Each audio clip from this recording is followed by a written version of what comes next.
everything at once, from snow, blizzard conditions, to flash flooding, to severe weather. Stop. Wait a minute. God already told us that this was going to happen.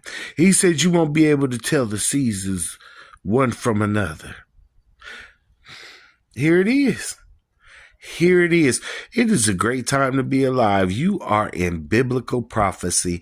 Your name is written either in the Lamb's book of life or not.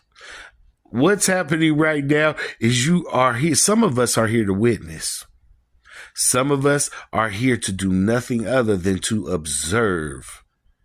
You learn the life lessons down here, but you also realize spiritually there is war going on.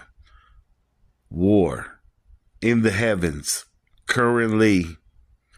Now it will be here on earth, manifested in the flesh.